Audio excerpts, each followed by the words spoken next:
1 Petrus 3. Hidup bersama suami istri. Demikian juga kamu, hai istri-istri, tunduklah kepada suamimu, supaya jika ada di antara mereka yang tidak taat kepada firman, mereka juga tanpa perkataan dimenangkan oleh kelakuan istrinya, jika mereka melihat bagaimana murni dan salehnya hidup istri mereka itu.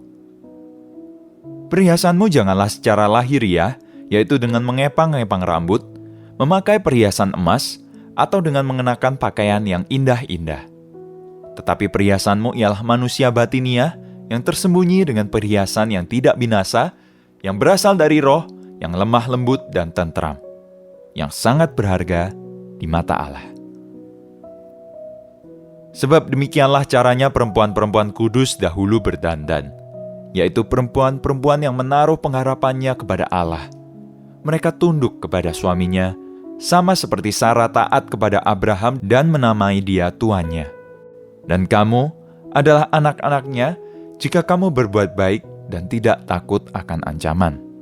Demikian juga kamu, hai suami-suami, hiduplah bijaksana dengan istrimu sebagai kaum yang lebih lemah. Hormatilah mereka sebagai teman pewaris dari kasih karunia, yaitu kehidupan, supaya doamu jangan terhalang. Kasih dan damai. Dan akhirnya hendaklah kamu semua seia sekata, seperasaan, mengasihi saudara-saudara, penyayang, dan rendah hati. Dan janganlah membalas kejahatan dengan kejahatan, atau caci maki dengan caci maki. Tetapi sebaliknya, hendaklah kamu memberkati, karena untuk itulah kamu dipanggil, yaitu untuk memperoleh berkat. Sebab siapa yang mau mencintai hidup dan mau melihat hari-hari baik, ia harus menjaga lidahnya terhadap yang jahat, dan bibirnya terhadap ucapan-ucapan yang menipu. Ia harus menjauhi yang jahat dan melakukan yang baik. Ia harus mencari perdamaian dan berusaha mendapatkannya. Sebab mata Tuhan tertuju kepada orang-orang benar, dan telinganya kepada permohonan mereka yang minta tolong. Tetapi wajah Tuhan menentang orang-orang yang berbuat jahat. Menderita dengan sabar. Dan siapakah yang akan berbuat jahat terhadap kamu jika kamu rajin berbuat baik?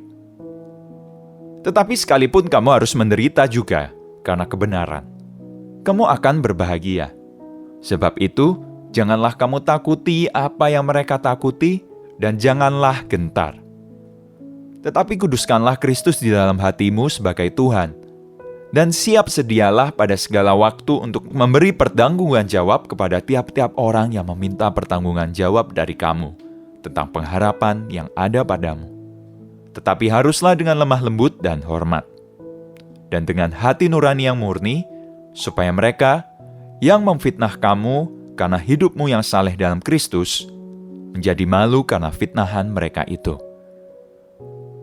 Sebab lebih baik menderita karena berbuat baik, jika hal itu dikehendaki Allah, daripada menderita karena berbuat jahat.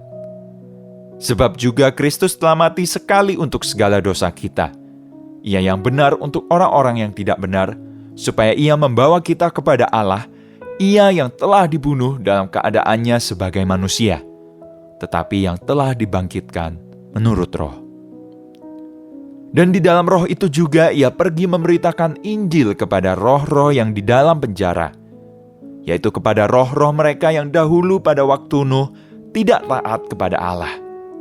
Ketika Allah tetap menanti dengan sabar waktu Nuh sedang mempersiapkan bahteranya, di mana hanya sedikit, yaitu 8 orang, yang diselamatkan oleh air bah itu.